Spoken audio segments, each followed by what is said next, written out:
오늘 함께 살펴볼 하나님의 말씀은 역대상서 17장에 있는 말씀부터 우리 함께 보고자 합니다. 우리 오늘 20장까지 아마 그 내용이 쭉 진행이 될 것 같은데 크게 두 가지 주제를 다루게 될 것입니다. 하나는 무엇이냐면 하나님 앞에 이 다윗이 그 받은 은혜에 너무 감사해서 하나님께 성전을 하나 지어 드리려고 하는 그 일들이 있었습니다. 근데 놀랍게도 하나님께서 너무 고맙지만 성전을 짓지 않았으면 좋겠다, 너가 하고 말씀하신 거예요. 아마 인류 역사상 그런 일은 잘 없지 싶어요. 누가 집을 지어준다는데 아이고 나는 뭐 괜찮다, 그러기가 참 쉽지 않을 거 아닙니까?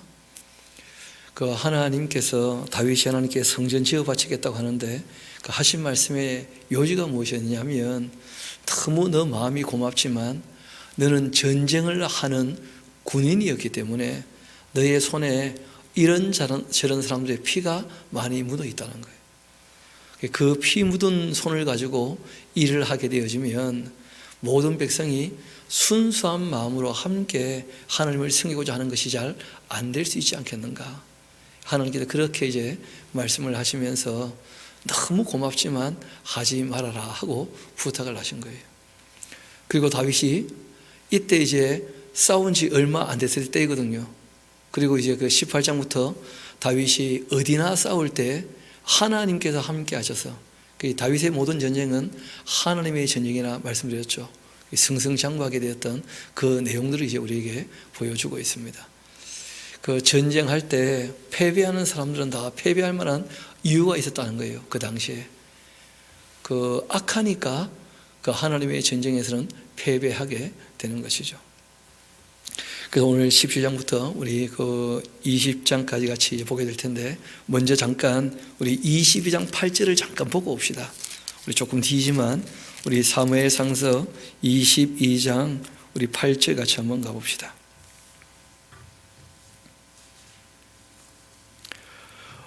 여호와의 말씀이 내게 임하여 이르시되 너는 피를 심히 많이 흘렸고 그리고 크게 전쟁을 하였느니라. 너가 내 앞에서 땅에 피를 많이 흘렸은즉 내 이름을 위하여 성전을 건축하지 못할 것이다. 그렇게 말씀을 하셨다는 거죠. 잘 아시는 것처럼 우리나라에도 그 군인들이 정권을 잡았던 일이 있었습니다. 특별히 그 전두환 씨가 정권을 잡을 때 광주에서 억울한 피들이 많이 흘리기도 했었고, 또 아웅산에서 폭파 사건이 일어나게 되면서 정말 너무 많은 그 위정자들이 피를 흘리게 되었고, 그 정작 전두환은 안 죽고 다시 귀국을 하고 그러지 않았었습니까? 그리고는 자기 호 이 일례라는 이름을 따서 일례 재단을 만들겠다 하고 이제 그 피가 흥건한 손을 가지고 사람들에게 갖다 바치려고 하니까 뭐 모든 기업들이 앞다투어 그 바치게 되어지죠. 근데 그때 이제 안 바쳤던 기업이 있었죠. 국제그룹이라고. 근데 완전히 뭐 공중물에 내고 말았죠. 지금 흔적도 없이. 그런 것처럼 이 군인들이 그 손에 피가 있기 때문에 그 일을 하게 될 때 하나님께서 말리시는 일도 있다는 거예요. 우리 한번 12장 1절부터 한번 차근차근 봅시다. 다윗이 이제 그 궁전에 거하게 되었을 때 다윗이 선지자 나단에게 한 말씀합니다. 나는 이렇게 백향목궁에 거하고 있는데 여호와의 그 언약궤는 그 휘장 아래에 있다는 거예요. 그 모세 때 만들었던 그 성막은 너무 낡아서 그거는 이제 치웠고 예루살렘에 성막을 다시 하나 지었지 않습니까? 거기다가 이제 이 법궤를 모시고 있는데 다윗이 그게 늘 마음에 걸리는 거예요. 나는 이렇게 백향목으로 지은 너무 좋은 집에 거하고 있는데 하나님은 초라한 천막에 모신 것처럼 그렇게 생각이 되니까 나단이 다윗에게 말합니다. 아니 그 하나님이 왕과 함께 계시니까 마음에 있는 바를 모두 행하시면 되지 않습니까? 왕이 하고자 하는 일을 누가 말리겠습니까? 게다가 그 일이 참 좋은 일인데 그걸 누가 말리겠습니까? 알고 보니까 하나님이 말리셨죠. 하나님이. 그 밤에 그 하나님 말씀이 나단에게 임하였습니다. 뭐라고 하시느냐 하면, 가서 내 종 다윗에게 말하기를, 여호와의 그 말씀이 너는 내가 거할 집을 건축하지 말아라. 내가 이스라엘을 애굽에서 올라오게 한 날부터 오늘까지 집에 있지 아니했고 오직 이 장막과 저 장막에 있었지 않느냐. 장막이 두 개였다는 것 이해가 되시죠? 그렇죠? 모세가 만들었던 장막, 그 다윗이 만들었던 장막. 그리고 이 장막과 저 장막에 있었나니, 이 성막과 저 성막에 있었나니 이스라엘 무리와 더불어 가는 모든 곳에서 내가 내 백성을 먹이라고 명령한 이스라엘 어느 사사에게 내가 말하기를, 너희가 어찌하여 내 백향목집을 건축하지 아니하였느냐고 말하였느냐. 하나님께서 사람들에게 집을 지어달라고 요구한 적이 없었다는 거예요. 하나님 어떻게 보면 참 염치 있으신 분이시죠. 사람들이 이 땅에 자기 먹고 살기도 힘들고 어려울 텐데 내가 뭘 그들에게 요구하겠는가. 그 애굽에서 나올 때야 한몫 챙겨 나오게 했으니까 이제 성막을 좀 지어라 하셨던 것이었고, 바빌론에서 나올 때에도 이스라엘 백성들에게 크게 부담 느끼지 않도록 고레스가 칙령을 내리지 않습니까? 모든 세금들 중에서 이제 그 서쪽에 있는 사람들 세금은 누구한테 바치라고요? 그 예루살렘으로 보내서 성전을 짓게 하라. 뭐 그렇게 했던 것이었으니까 하나님께서는 이스라엘 백성들에게 괜히 그렇게 부담 지우거나 짐 지우고자 하는 마음이 없으신 거예요. 그래서 짓지 말라 그렇게 하셨다는 거예요. 그리고 또한 내 종 다윗에게는 이처럼 말을 해라. 만군의 여호와께서 이처럼 말씀하시기를, 내가 너를 목장 곧 양떼를 따라 다니던 데에서 데려다가 내 백성 이스라엘의 주권자로 삼지 않았느냐. 또 너가 어디로 가든지 간에 내가 너와 함께 있어서 내 모든 대적을 너희 앞에서 멸하였지 않느냐. 세상에서 존귀한 자들의 그 이름 같은 이름을 너에게 내가 만들어 줄 것이다.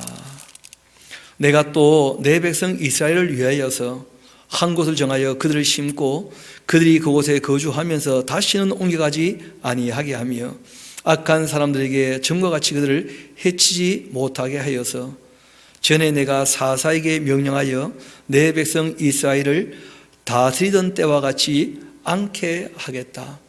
여러분, 사사들이 다스릴 때에는 그 한 40년 평안이 있다가 또 어떻게 됩니까? 또 다시 이제 노예가 되었다가 또 80년 평화로웠다가 또 이제 이 이스라엘 백성이 악을 행하면 하나님께서 또 팔아버리셔가지고 또 노예 생활을 하고 또 거기서 건짐을 받고 뭐 그러기를 이제 360년 반복했지 않습니까? 하나님께서 이 왕국이 세워지고 난 다음에는 그렇게는 되지 않을 것이고 망하면 그냥 한번 왕창 망하는 거예요, 그냥. 그래서 사사시대처럼 그렇게 하지는 않겠다 하고 이제 말씀을 하십니다. 또 너의 모든 대적으로 내게 복종하게 하겠다. 또 너에게 이르노니 여호와가 너를 위하여서 한 왕조를 세울 건데 너의 생명의 인원이 차서 내 조상들에게로 돌아가면 내가 너의 뒤에 너의 시곳 너의 아들 중 그 하나를 세워서 그 나라를 경고케 하겠다. 바로 그 아들이 솔로몬이죠. 솔로몬. 또 그 솔로몬이 나를 위하여 집을 건축할 것이고 나는 그 왕위를 경고케 하겠다.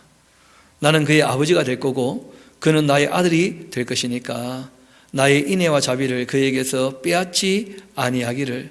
내가 전에 있던 자, 그 누굽니까? 사울 기억나죠? 사울. 그 사울의 것을 빼앗아서 다윗에게 줬잖아요. 그래서 하나님께서 내가 너나 너의 아들 때에는 빼앗아서 딴 사람에게 주거나 그렇게 하지 않겠다. 그렇게 말씀을 하셨죠. 그래서 솔로몬 때는 그렇게 되어지지 않았고 솔로몬이 이제 멸년에 타락을 하고 그 아들 르호보암이 계속 이어서 더 악해지게 되어지니까 결국은 10개 지파를 뜯어가지고 여로보암에게 맡기셨던 그런 역사가 있습니다. 내가 너의 전에 있던 자에게 빼앗음과 같이 그렇게 하지는 아니할 것이다. 내가 영원히 그를 내 집과 내 나라에 세우리니 그 왕위가 영원히 경과리라. 그렇게 하셨다 알아. 나단이 이 모든 말씀과 이 모든 계시대로 다윗에게 전했다는 거예요. 여러분, 참 이스라엘도 이스라엘이지만 그 우리나라도 조금 이렇게 돌이켜 생각해 보면 그 한 왕조가 보통 500년쯤 같지 않습니까? 우리나라는 그 이유가 있어요. 뭐 딴 것보다 그 우리나라 왕들이 비교적으로 세상 모든 나라의 왕들보다 착했던 것 같아요. 보니까 하나님 마음에 좀 들게 일을 한 것이죠. 대부분 우리나라 왕들은 하늘을 두려워하면서 이 백성의 그 마음이 천심이다 하는 그런 마음들을 갖고 있었다는 거예요. 또 조선시대만 해도 선비들이 왕에게 그 하늘의 뜻을 살펴서 백성들을 잘 섬기는 쪽으로 그렇게 통치를 해야 되지 않는가 하고 끊임없이 상소문을 올렸던 것들을 우리가 압니다. 게다가 또 왕도 자기가 크게 군림하면서 뭐 대단한 건축물을 만들거나 그러지 않았다는 거예요. 우리나라 왕궁과 다른 나라 왕궁들을 비교해 보면 우리나라 왕궁들은 억수로 좀 초라한 편입니다. 그러니까 이 왕이 되어서 백성들에게 너무 큰 짐을 지어주지 않으려고 그렇게 이제 했던 모습들을 보게 되죠. 그래서 그랬는지는 몰라도 나라가 이런저런 이제 환란이 있게 되어지고 외침이 있을 때 백성들이 힘을 모아가지고 왕은 도망을 가도 백성이 스스로 힘을 모아가지고 나라를 지키려고 했던 그런 역사는 우리나라 이외에는 거의 잘 없는 역사입니다. 여러분 잘 아시는 것처럼 페르시아가 모든 세상을 지배하고 있을 때 그때 이제 알렉산더가 일어나가지고 이 페르시아를 점령하러 가게 될 때 페르시아 속국이었던 모든 나라들은 알렉산더가 바로 하늘이 우리에게 보내신 사람이다 하면서 바로 그냥 페르시아를 다 배신하고 다 알렉산더에게 항복하고 있던 그런 일들이 있어요. 그 고대 이 전쟁사나 역사를 보면 그 자기 나라를 위해서 정말 우리나라 백성들처럼 심지어 우리나라는 원래 스님들은 안 싸우는 거 아니겠어요? 스님들까지 막 축창 들고 나와가지고 싸우는 정말 이 나라를 그렇게 아끼는 그런 민족이 잘 없었던 것 같아요 보니까. 그래서 우리나라에 대단한 문화유산이 없다는 것을 오히려 자랑스럽게 생각해야 될 겁니다. 그래서 그랬는지 참 이 시대에 이 나라에 하나님께서 이렇게 큰 은혜와 복을 주시는 게 아닌가 그렇게도 한번 생각해 보는 것이죠. 왜냐하면 이 나라가 그 정부가 뭔가 문제가 있거나 잘못할 때마다 항상 정의와 공의를 외치면서 모여가지고 끊임없이 나라 망하라고 데모하지 않잖아요. 그렇죠? 나라가 좀 바르게 되라고 데모하고 그래도 나라가 잘 없거든요. 보통 뭐 너 죽고 나 죽자 이렇게 나오는데 참 나라를 사랑하고 아끼는 마음으로 그렇게 힘쓰고 애썼던 그런 민족이 있었겠는가. 그래서 통치하는 사람들도 그러하고 백성들도 마음 씀씀이가 참 착한 것이 하나님 마음이 좀 든 거 아니었나 그런 생각도 해보게 됩니다. 하나님께서 이 이스라엘 백성들에게 대하시는 그 마음을 쭉 보면서 우리나라 역사를 한번 생각해 봤을 때 너무 큰 건축물을 짓지 않았던 그 왕들의 마음이 하나님 마음에 꼭 들어서 뭐 통일시라는 천년 같다 그러잖아요. 그런 정부가 잘 없거든요. 뭐 고려도 500년, 이 조선도 500년이니까 그 한 왕조로는 굉장히 오래간 왕조들이다. 우리 이어서 한번 봅시다. 그렇게 이제 나단이 다윗에게 그 말씀을 전해줍니다. 그러니까 너가 나를 위해서 집을 짓겠다고 막 고마됐다 하시면서 참 고맙지만 내가 마음만 받겠다 하시고 내가 오히려 너의 그 왕조, 너의 가문, 너의 집안을 내가 진짜 세워주겠다 하면서 하나님께서 이 다윗에게 정말 은혜의 말씀을 하신 거죠. 그때 다윗 왕이 여호와 앞에 들어가 앉아서 말합니다. 여호와 하나님이여 나는 누구이오며 누구겠습니까? 어릴 때 양치도 목동이었죠 뭐. 또 내 집은 무엇이기에 나에게 이에 이르게 하셨나이까? 하나님이여 주께서 이것을 오히려 작게 여기시고 또 종의 집에 대하여 먼 장래까지 말씀하셨사오니 여호와 하나님이여 나를 존귀한 자들같이 여기셨나이다.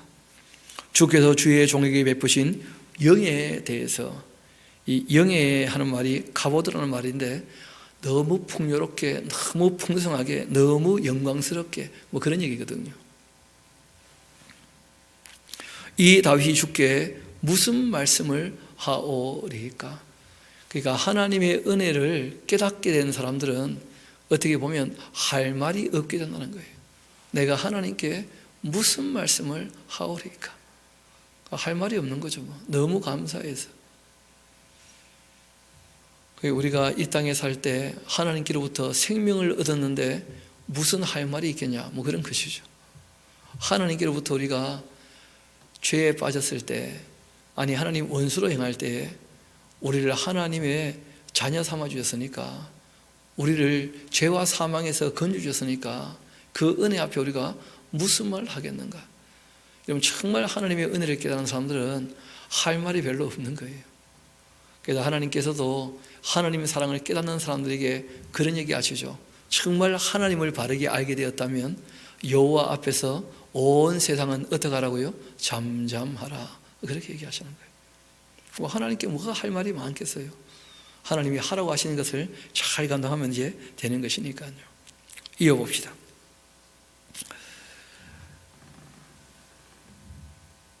다윗이 다시 주께 무슨 말을 하오리까? 주께서는 주의 종을 아시는 분 아닙니까?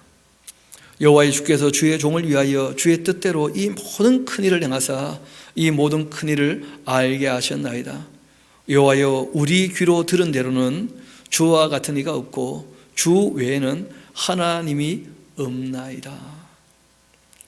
정말 여호와 하나님, 스스로 계시는 분 이외에 어떤 신이 따로 또 있겠습니까? 누구로 말미암아 있는 존재는 신이라 할 수 없지 않겠습니까? 당연히. 땅의 어느 한 나라가 주의 백성 이스라엘과 같이 같으리까? 하나님이 자기 백성을 구속하시려고 나가사 크고 두려운 일로 말미암아 이름을 얻으시고 애굽에 구속하신 자기 백성 앞에서 모든 민족을 쫓아내셨사오며 주께서 주의 백성 이스라엘을 영원히 주의 백성으로 삼으셨사오니 여호와여, 주께서 그들의 하나님이 되셨나이다. 우리도 돌이켜보면 참 중국의 그 침략들도 많았었고 또 일본 강점기도 지냈고 또 6.25 사변도 다 지났는데 우리가 이렇게 살게 되었다면 너무 감사하지 않은가? 그렇지 않겠습니까?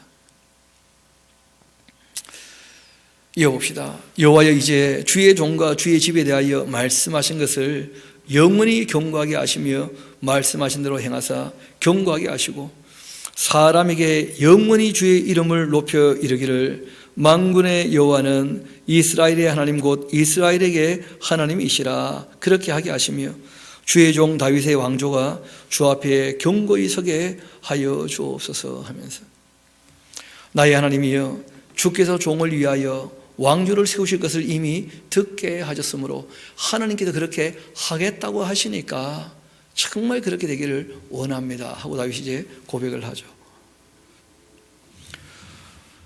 나의 하나님이여, 주께서 종을 위하여 왕조를 세우실 것을 이미 듣게 하셨으므로 주의 종이 주 앞에서 이 기도로 간구할 마음이 생겼나이다. 여호와여, 오직 주는 하나님이시라. 주께서 이 좋은 것으로 주의 종에게 허락하시고 이제 주께서 종의 왕조에 복을 주사 주 앞에 영원히 두시기를 기뻐하시나이다.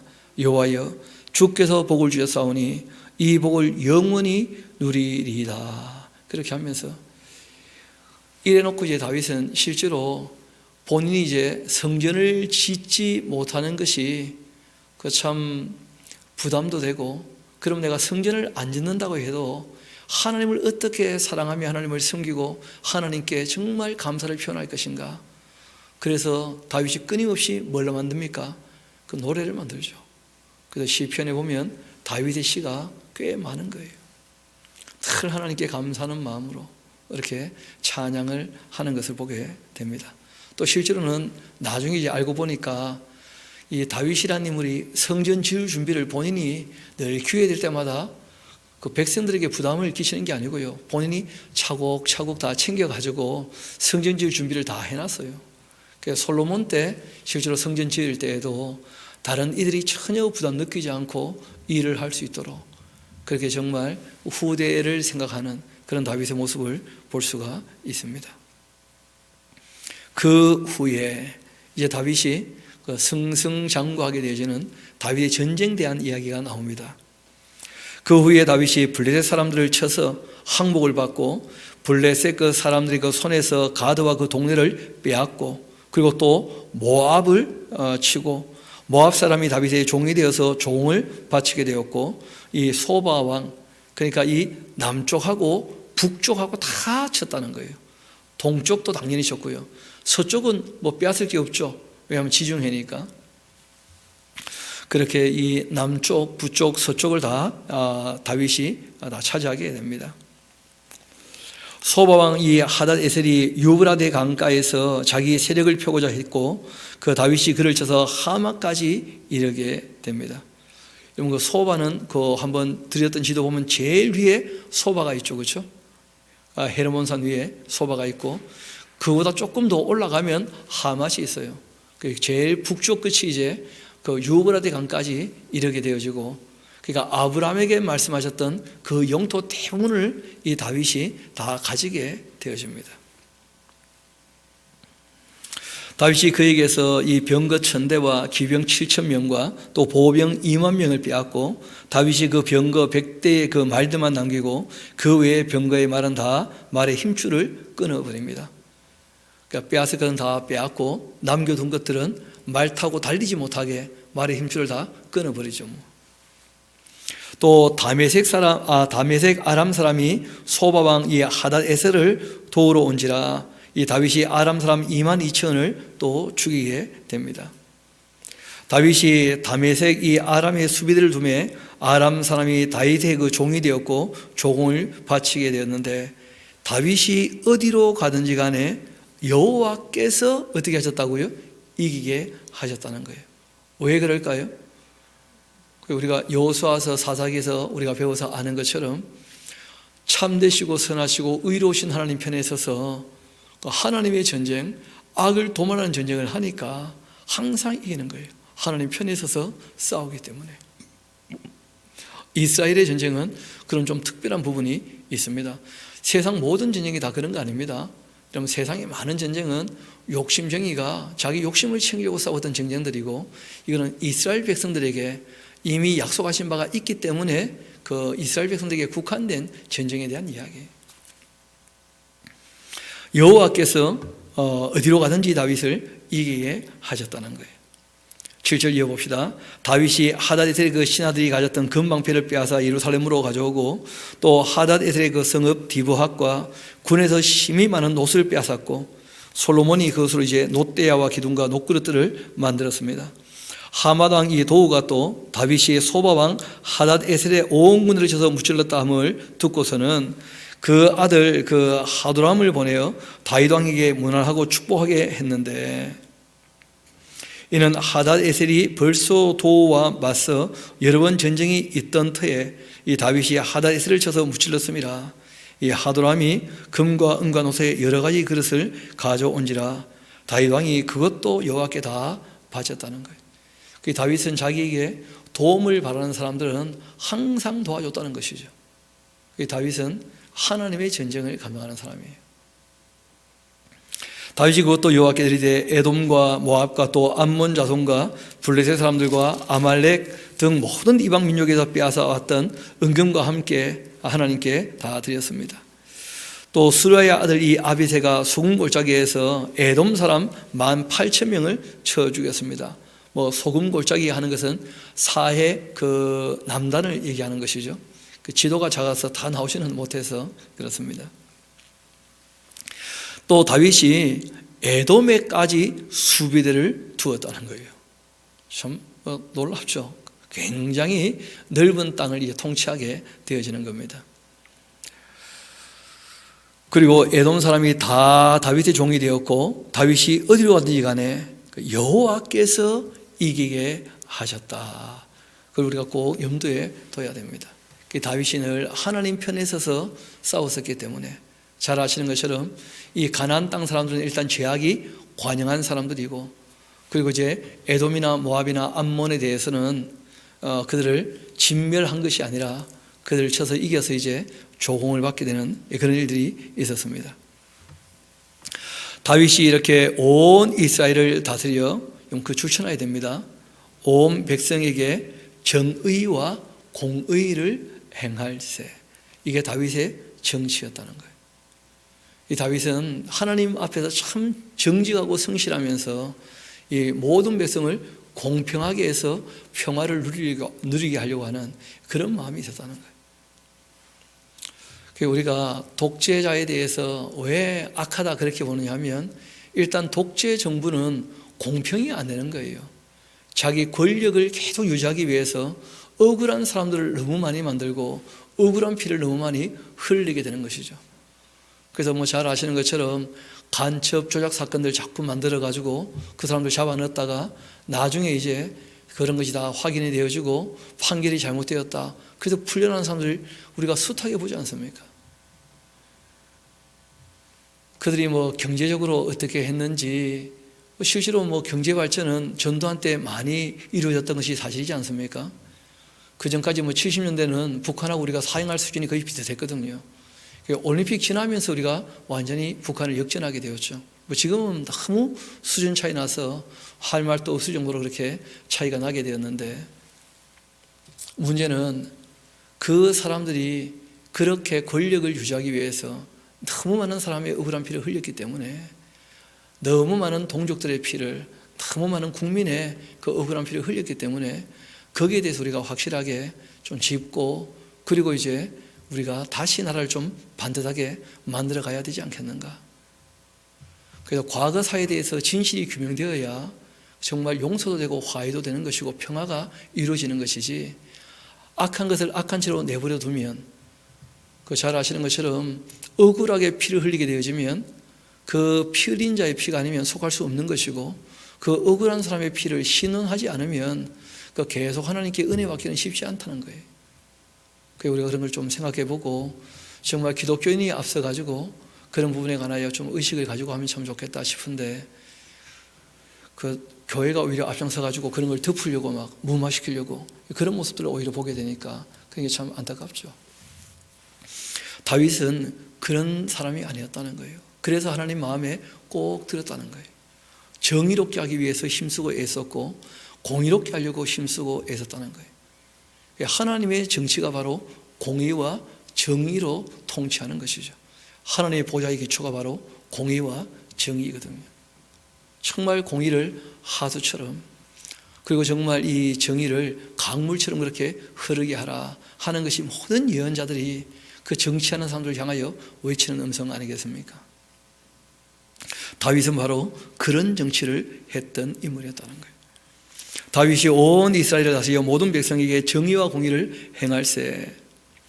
수르야의 그 아들 요압은 군대 사령관이 되고, 그 아힐롯의 그 아들 여호사밧은 행정장관이 되었고, 또 아히도의 아들 사독과 아비아달의 그 아들 아비멜렉은 제사장이 되었고, 그리고 사워사는 서기관이 되고, 그리고 여호야다의 그 아들 분야는 그 그렛 사람과 그리고 블렛 사람을 다스리고, 다윗의 아들들은 왕을 모시는 사람들의 우두머리가 되었다. 그렇게 기록되어 있습니다. 거기 보면 사워사가 서기관이 되었다 하는 말이 나오죠, 그렇죠? 그러니까 이때 뭔가 이렇게 문서로 다 작성을 해서 챙겨놓기 시작했다고 한다면, 그러면 이때 이제 문자가 당연히 있었지 않았겠는가? 이때쯤이면 당연히 이제 그 히브리 문자가 만들어졌지 않았겠는가? 그렇게 보는 것입니다. 이어봅시다. 그 후에 그 암몬 자손의 왕이 나하스가 죽었습니다. 그리고 그 아들이 대신하여 왕이 되니까 다윗이 한마디 하죠. 그 한운의 아버지 나하스가 전에 나에게 참 호의를 베풀어 주었다. 참 고마운 사람이다. 이제 내가 그 아들의 한운에게 호의를 베풀겠다 하고 다윗이 얘기를 했어요. 그리고 사제들을 보내어 그 아버지 죽음을 문상하게 그렇게 했는데, 다윗의 신하들이 암몬 자손의 그 땅에 이르러 한운에게 나가서 문상을 했더니 암몬 자손의 그 방백들이요 한운에게 이렇게 말을 합니다. 왕은 다윗이 조문 사절을 보낸 것이 왕의 부친을 존경함인 줄로 여기시나이까? 그 신하들이 왕에게 나온 것이 이 땅을 엿보고 정탐하여 전복시키고자 함이 아니니까 그렇게 했다는 거예요. 여러분, 참 이 사람이 어려운 것이 뭐가 어려우냐면, 믿을 사람은 믿어야 될 것이고 믿지 않아야 될 사람은 안 믿어야 되지 않겠습니까?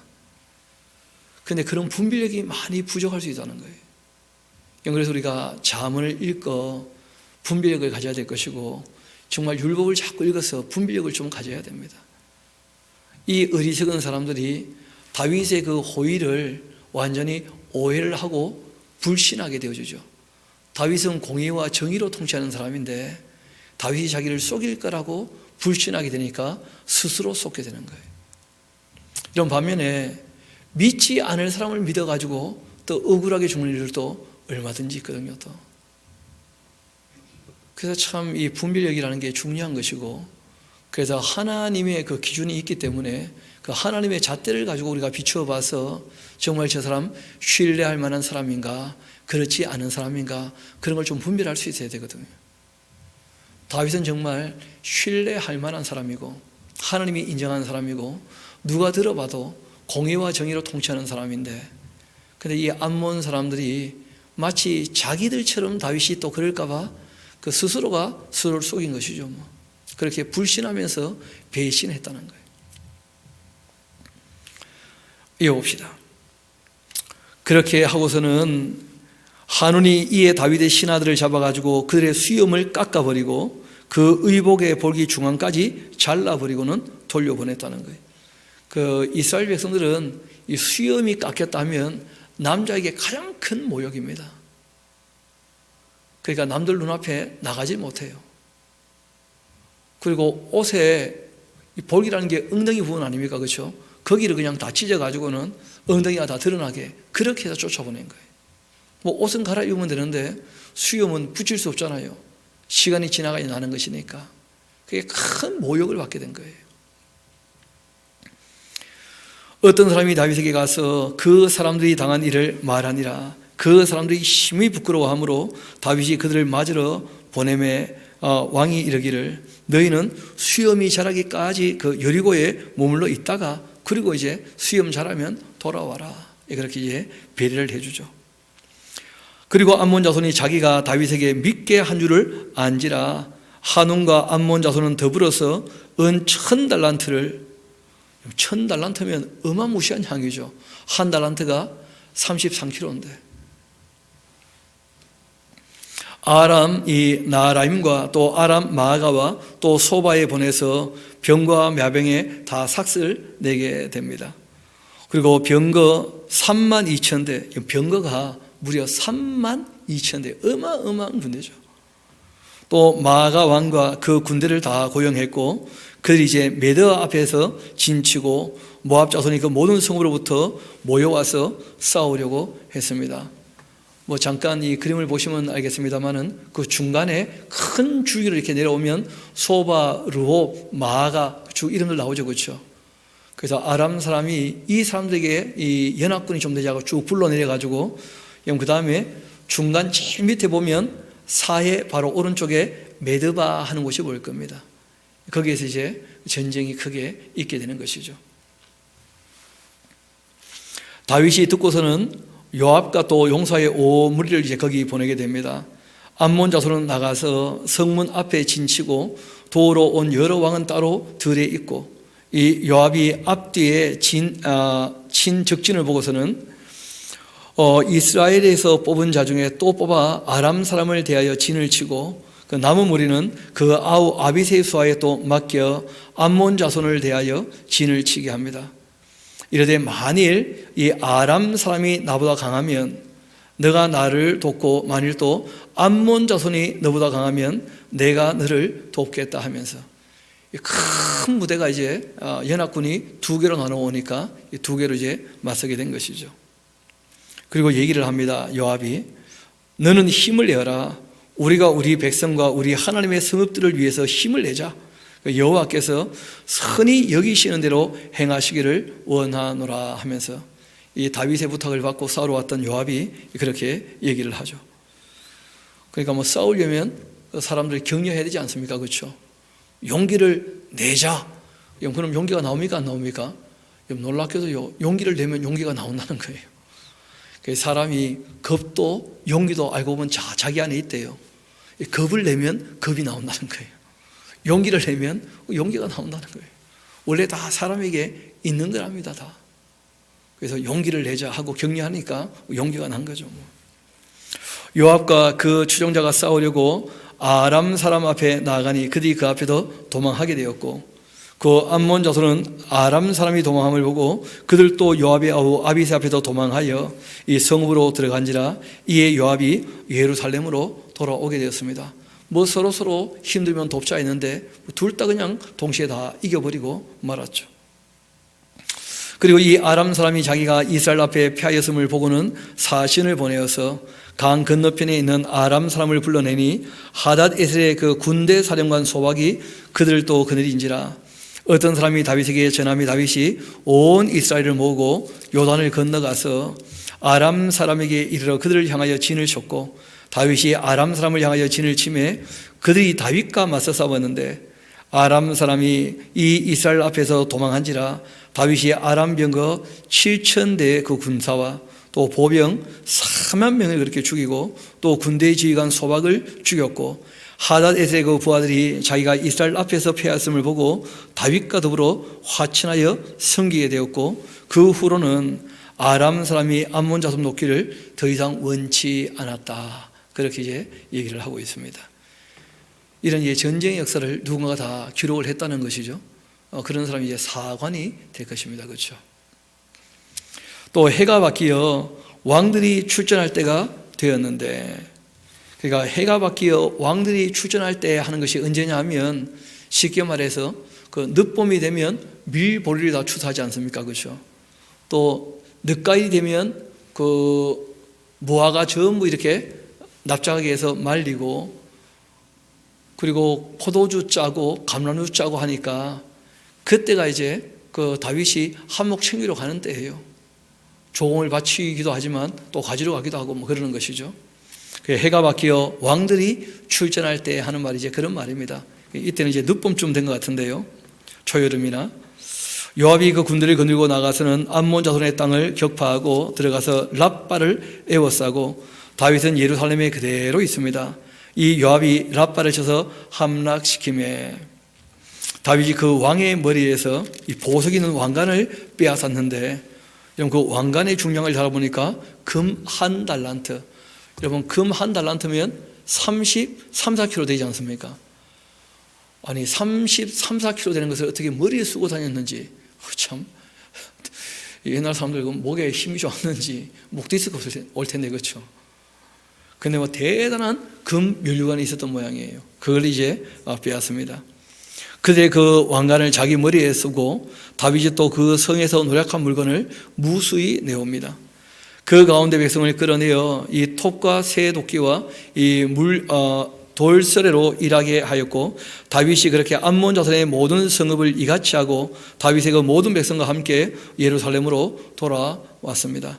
그래서 암몬이 정말 불신을 가지고 다윗을 배신했다가 아주 혹독한 대가를 지불하게 되었던 것이죠.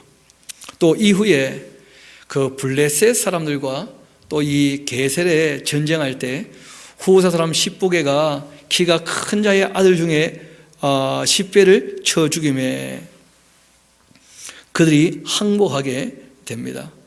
키 큰 자는데 블레셋 사람들 중에서 거인족이 있었다는 거예요. 골리앗 같은 사람 기억나시죠? 또 그 골리앗의 그 가족들이 이렇게 얘기를 들어보니까 육손이었다 그래요. 육손이. 그래서 그 거구이고 육손이었던 그 이제 큰 사람들이 다 죽고 말았다 하는 것을 얘기합니다. 이어봅시다. 다시 4절부터 봅시다. 이후에 블레셋 사람들과 게셀에서 전쟁할 때 후사 사람 이 십부개가 키가 큰 자의 아들 중에 이 10배를 쳐 죽였고 그들이 항복하게 되었고, 또 다시 블레셋 사람들과 전쟁할 때 야일의 아들 그 엘하난이 가드 사람 골리앗의 그 아우 라미를 죽였는데, 이 사람의 창자로는요 배틀채 같았다는데요. 배틀채가 얼마나 큰지 잘 모르지 않습니까? 그러니까 이 배틀채는 둥그렇고 이렇게 길다란 장대로 만들어진 것인데, 배틀채가 보통 사람 종아리만 해요. 그러니까 이 팔뚝보다 훨씬 굵어요. 근데 그걸 창자로 썼다니까 그 손이 얼마나 컸다는 거예요, 대체. 그 어마어마한 이 거인을 그렇게 이제 표현한 것이죠. 그 창자루가 배틀채 같았다, 그렇게 얘기를 합니다.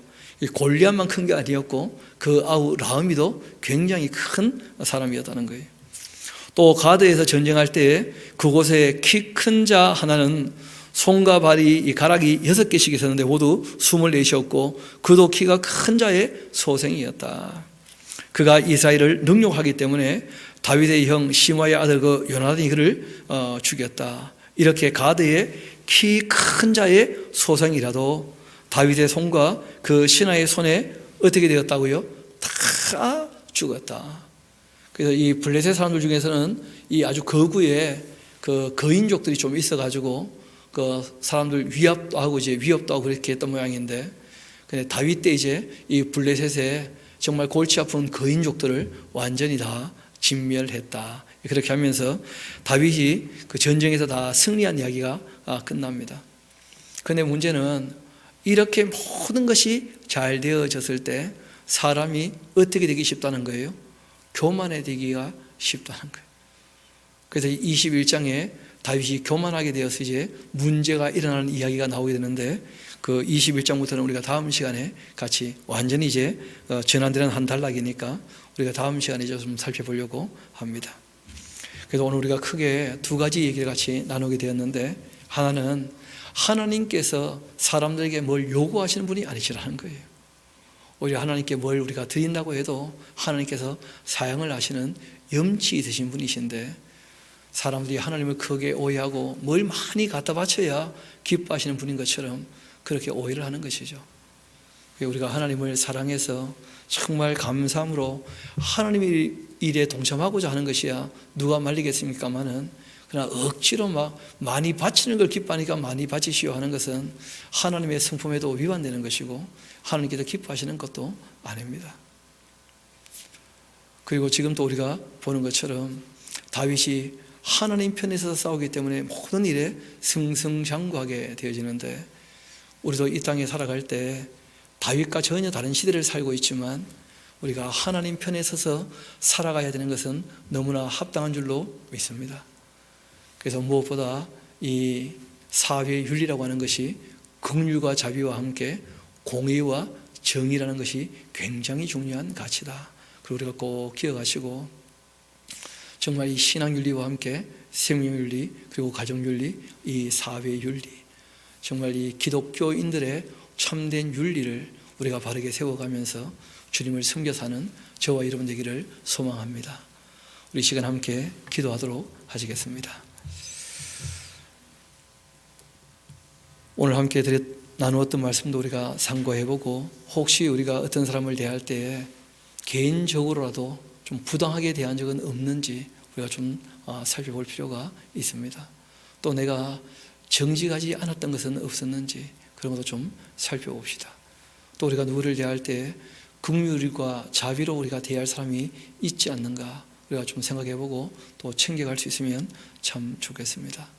우리 시간 함께 한 2, 3분 정도 기도하도록 하시겠습니다.